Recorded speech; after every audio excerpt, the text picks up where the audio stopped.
ओम शांति। आज प्यारे मीठे भगवान की मीठी मुरली मंथन की डेट है 24 नवंबर 2020। तो आज भगवान के आने का दिन है। परमपिता परमात्मा शिव एक साकार ब्रह्मा तन का आधार लेकर हम बच्चों से मिलने आ रहे हैं। तो सबसे पहले बाबा का हम सभी दिल से आह्वान करते हैं। बाबा, तुम जो आए जिंदगी में बात बन गई, दिन है सोना और चांदी रात बन गई। कई आत्माओं के अनुभव हैं। कई आत्मा जब पहले पहले मिले थे तो कैसी आवाज़ थी, एकदम दबी दबी सहमी सहमी, लेकिन आज उनकी बुलंद आवाज़ सुनकर मन बड़ा हर्षित होता है। बाबा से सारी बातें शेयर करें और बड़े प्यार से बाबा की मुरली सुनने से पहले ओम का उच्चारण करते हैं।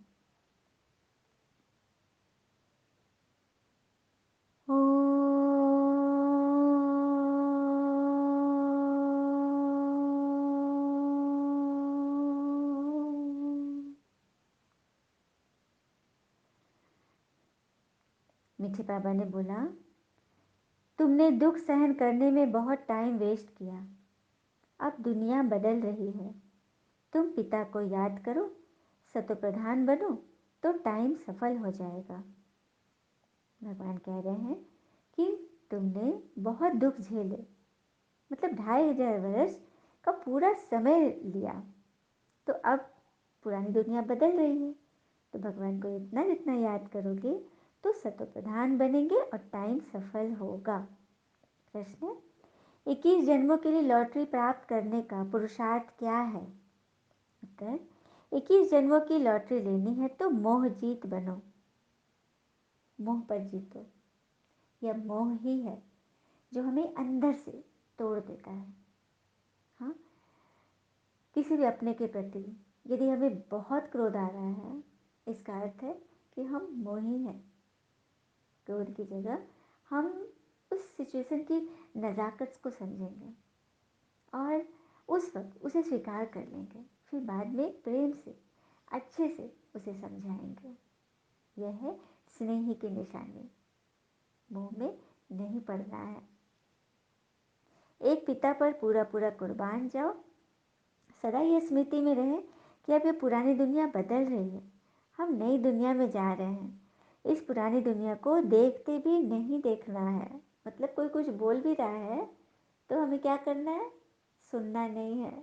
कोई गंदी चीज़ चल रही है, हमें नहीं देखना है। देखते हुए भी मतलब मन बुद्धि उसमें टिके नहीं।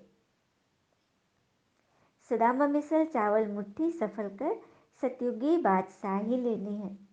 सुदामा को महल माड़ी कैसे मिली थी? जब उसने वो चावल की पोटली जो बगल में दबा के रखी थी, लेकर आए थे ना भगवान के लिए, तभी उनको महल माड़ी मिला। नहीं तो क्या होता? कृष्ण जी उसे बहुत सारे मोहरे दे देते, कपड़े लत्ते दे देते। हाँ, लेकिन महल माड़ी नहीं मिलती।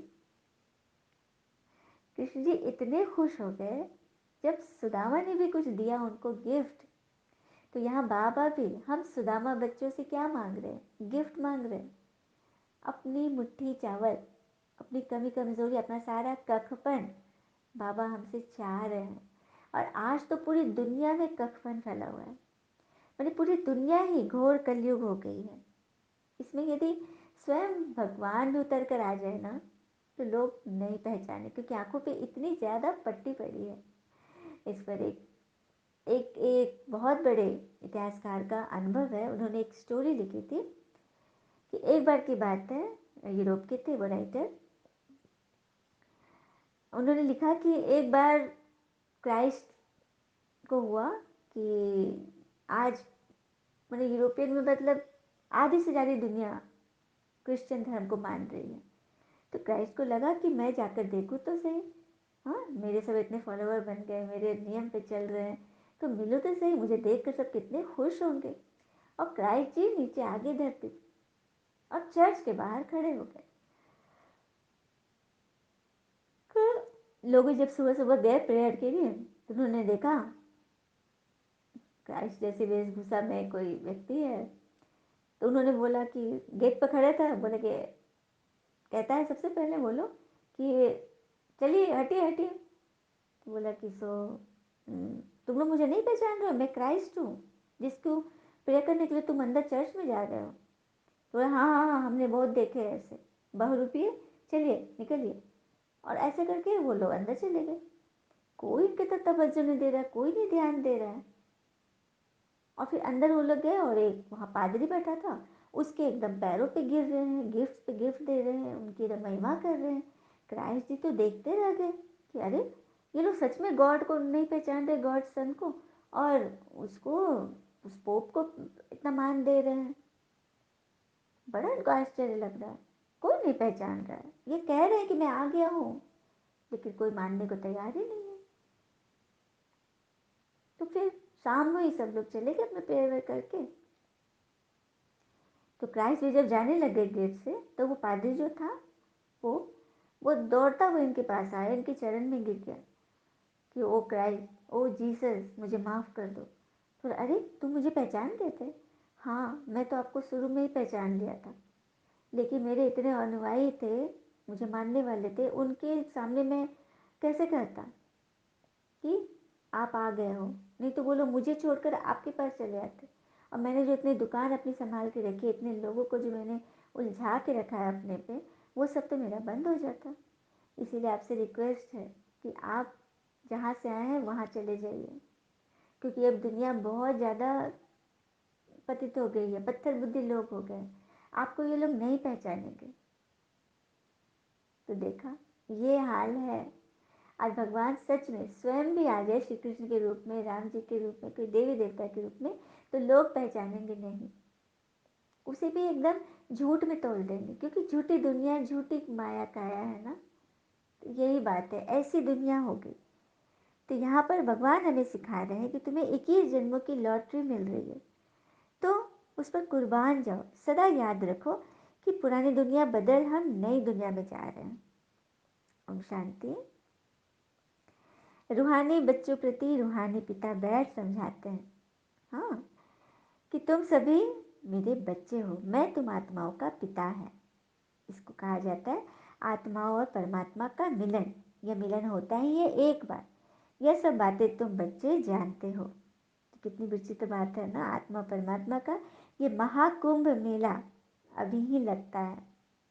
फिर बाबा बोल रहे हैं आगे, आत्मा तो सब में है ना, जानवर में भी आत्मा है।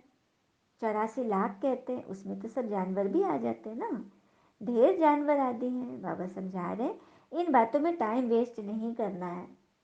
हुँ? अपना चार्ट रखो, अपने आप के दुख को देखो। सिवाय इस ज्ञान के मनुष्यों का टाइम बहुत वेस्ट होते रहता है। इस समय बाबा तुम बच्चों को बैठ पढ़ाते हैं कि आधा कल तुम प्रारब्ध भोगते हो। सत्य त्रेता में हम ये जो संगम पर पढ़ाई पढ़ के कमाई जमा कर रहे हैं ना, उसका प्रारब्ध वहाँ भोगते हैं। वहाँ तुम्हें कोई तकलीफ नहीं होती, कोई टाइम वेस्ट नहीं होता है तुम्हारा।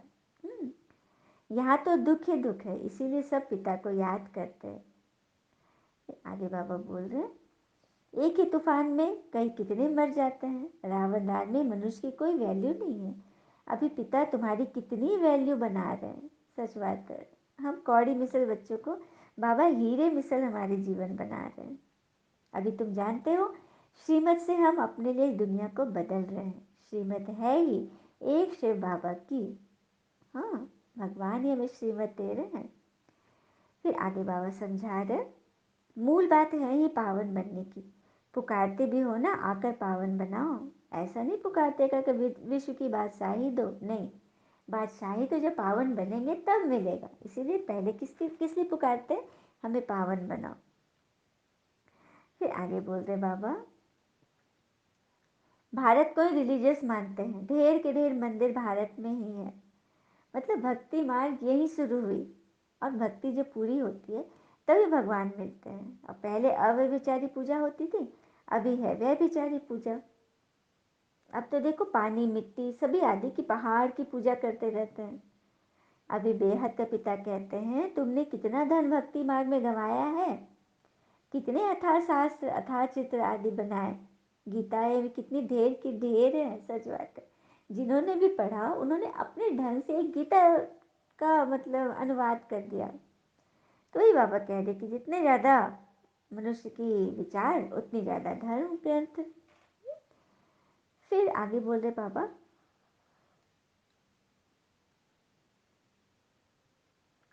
हुनर तो वहाँ रहता है ना, हीरे काटने का भी हुनर है, यहाँ भी हीरो को काटते हैं फिर बनाते हैं। हीरे काटने वाले भी बड़े एक्सपर्ट होते हैं, वह फिर वहाँ जाएंगे। देखो सत्युग में हीरे जवाहर के महल होंगे तो उनको काट करे तो बनाएंगे ना, फिट करेंगे ना मोतियों में। तो ये जो हुनर यहाँ अभी है मनुष्यों में, वही तो वहाँ भी जाएंगे, ये कला वहाँ भी जाएगी। हाँ, हीरे काटने वाले एक्सपर्ट वहाँ भी जाएंगे। बाबा ने इसे क्लियर किया। तो तुम बच्चों को कितनी खुशी रहनी चाहिए। तुम जानते हो ये दुनिया बदल रही है, अब स्वर्ग बन रहा है, उसके लिए हमको पवित्र जरूर बनना है। यह 21 जन्मों की लॉटरी, यह रेस है, घोड़े की दौड़ होती है ना, तो यहाँ भी पुरुषार्थ की दौड़ है ना। कौन कितनी दौड़ी लगाते हैं वापस अपने घर चलने के लिए। फिर बाबा बोल रहे मैं घर लेके चलूँगा। तो मेरे 3 टाइप के बच्चे हैं।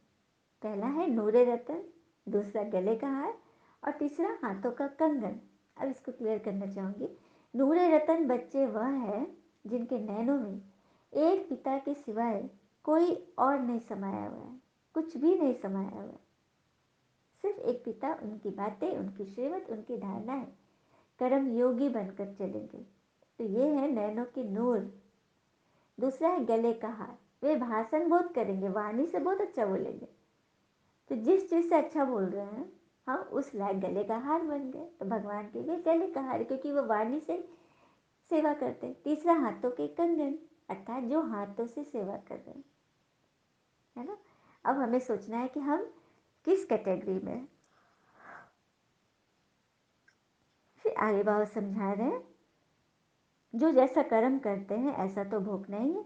अब समझो सन्यासी अच्छे हैं, जन्म तो फिर भी गृहस्थियों पास लेते हैं ना। श्रेष्ठ जन्म तो तुमको नई दुनिया में मिलना है। मतलब अभी बाबा कह रहे कि यहाँ सन्यासियों का भी श्रेष्ठ जन्म नहीं है, क्योंकि जन्म विकार से हुआ और गृहस्थी के बीच ही हुआ।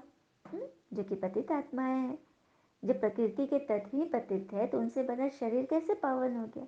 तो पवित्रता तो रहेगी सत्युग में। यहाँ कोई कितना भी पवित्र है लेकिन वो 100% पवित्र नहीं है।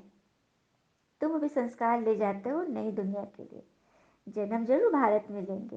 हाँ, जो अच्छे रिलीजियस माइंडेड होंगे उनके पास जन्म लेंगे, क्योंकि तुम कर्म ही ऐसे करते हो। मतलब अच्छे कर्म करोगे तो अच्छे घर में जन्म होगा, रिलीजियस माइंडेड के घर में। फिर बाबा से तुम क्या लेते हो, बाबा पूछ रहे हैं। स्वर्ग की बादशाही। तो जितना हो सके सेंटर्स खोलते जाओ, ऑनलाइन कोर्सेज कराते जाओ, बहुतों का कल्याण करो, क्योंकि यहाँ 21 जन्मों की कमाई हो रही है। यहाँ तो लखपति करोड़पति बहुत है, वह सब बेगर तुम्हारे पास आएंगी बहुत। अच्छा अच्छा तो बहुत करते हैं, परंतु कहते हैं हमको फुर्सत नहीं है। थोड़ा भी सुना तो प्रजा में आ जाएंगे। बाबा कह रहे कि तुम ज्ञान सुनाते हो, सबको अच्छा लगता है तो कहते हैं हाँ अच्छा है अच्छा है। लेकिन सिर्फ अच्छा अच्छा कहने से, अच्छा खाने की फोटो देखने से क्या पेट भर जाएगा। उसे खाना पड़ेगा ना, हाँ पेट भरने के लिए। तो वही बात, सिर्फ ज्ञान सुनने सुनाने से कुछ भी नहीं असर होगा। इसे धारण करोगे, खाओगे दवा, वो परहेज करोगे, तभी तो फायदा होगा ना।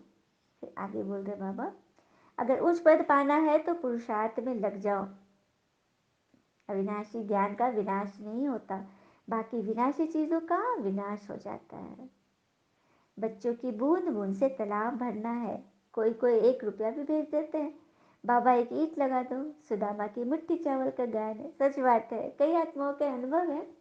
एक बहुत भोली भाली माता थी, वृद्ध माता थी, और ये बहुत साधारण थी, गरीब थी। तो मधुबन की बात है, मधुबन में वो गई और वहाँ पे दादियों को दान दिया।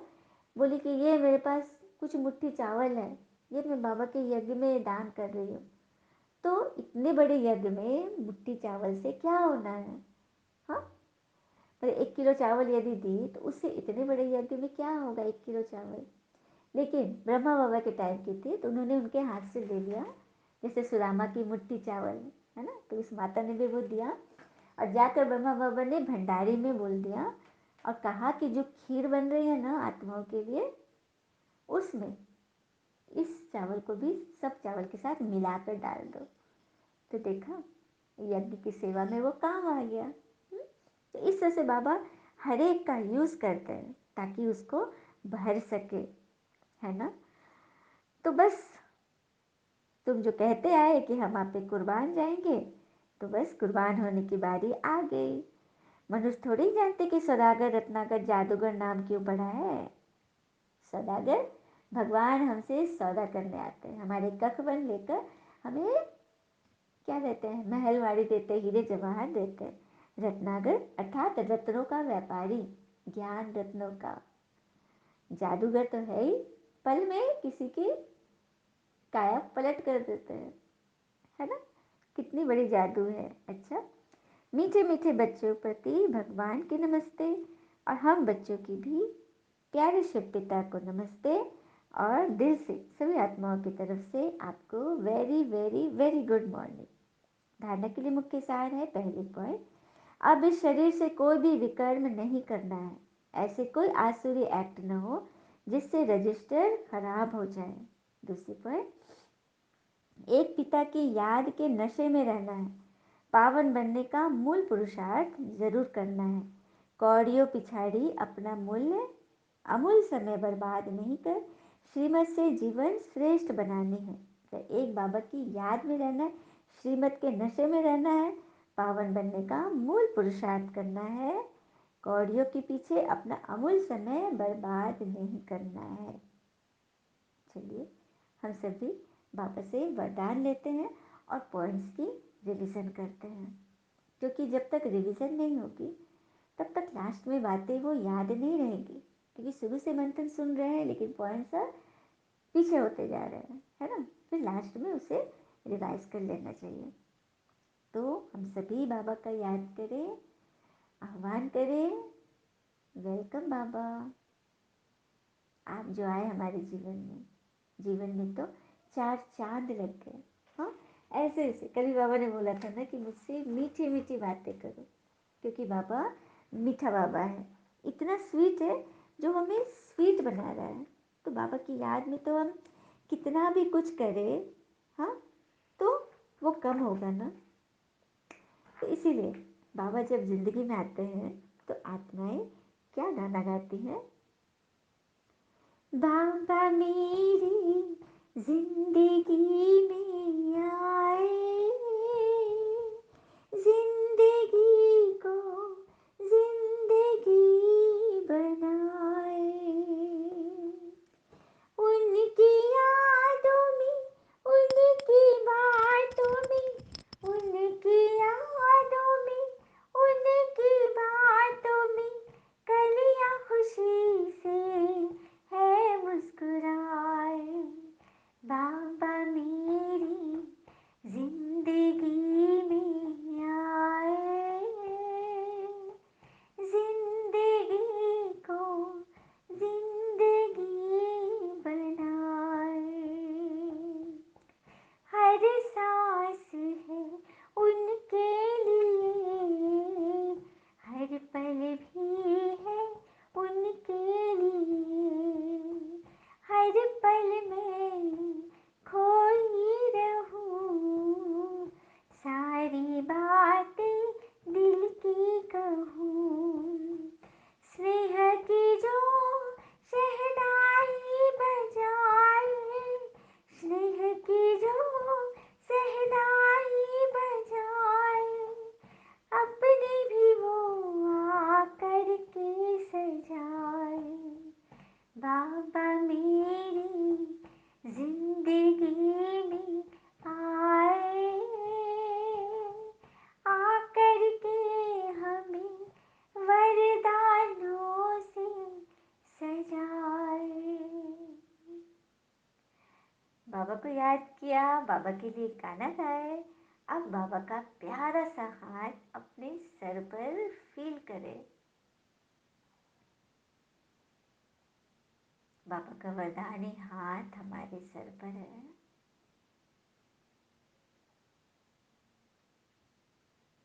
बाबा हमारे सर को सहला रहे हैं।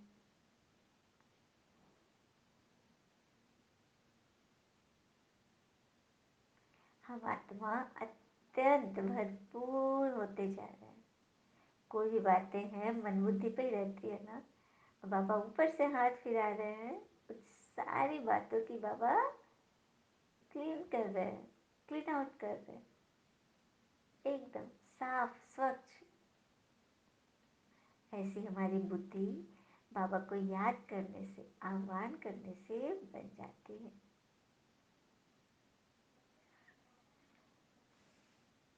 बाबा ने कहा, स्वयं को मोल्ड कर रियल गोल्ड बन, हर कार्य में सफल होने वाले स्वपरिवर्तक भव। जैसे जो हर परिस्थिति में स्वयं को परिवर्तन कर स्वपरिवर्तक बनते हैं वह सदा सफल होते हैं। इसीलिए स्वयं को बदलने का लक्ष्य रखो। दूसरा बदले तो मैं बदलूं नहीं, दूसरा बदले या न बदले मगर मुझे बदलना है। अर्जुन, मुझे बनना है। कितनी सुंदर बात है ना। बाबा कह रहे हैं कि रियल गोल्ड बनो, अपने आप को मोल्ड करने वाले। दूसरा बदलेगा तो मैं बदलूं, मैं दूसरा पहले मुझे प्रेम दे, स्नेह से बोले तब मैं दूं, नहीं। बाबा कहते हैं पहले मुझे देना है। अर्जुन, मुझे बनना है, ज्ञान का अर्जन कर जीवन में धारण करने वाले। सदा परिवर्तन करने में पहले मैं, जो इसमें पहले मैं करते हैं वही पहले नंबर में आते हैं। अब देखो बाबा ने वो विधि बता दी कि पहले नंबर में कौन से बच्चे आएंगे, जो सेवा करने में, परिवर्तन करने में पहले मैं करूँगा। क्योंकि स्वयं को मोल्ड करने वाला ही रियल गोल्ड बनता है। और रियल गोल्ड की ही वैल्यू है, रोल गोल्ड की थोड़े ना, नकली सोने की नहीं, असली खरी सोने की। स्लोगन, अपने जीवन, अपने शेष जीवन के प्रत्यक्ष प्रमाण द्वारा पिता को प्रत्यक्ष करो। So sweet. अपने शेष जीवन का मान, प्रत्यक्ष प्रमाण आप कैसे देंगे? जब हमारे संकल्प, वचन और कर्म तीनों सेम होंगे, पवित्र होंगे, तभी हम अपने शेष जीवन द्वारा भगवान को प्रत्यक्ष करेंगे।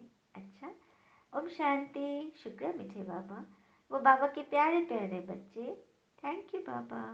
All is well always.